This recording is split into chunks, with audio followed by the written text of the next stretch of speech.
আসসালামু আলাইকুম দেশবাসী, কেমন আছেন? আশা করি ভালো আছেন।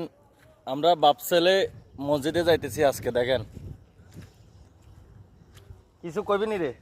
হ্যাঁ, না দরকার নাই।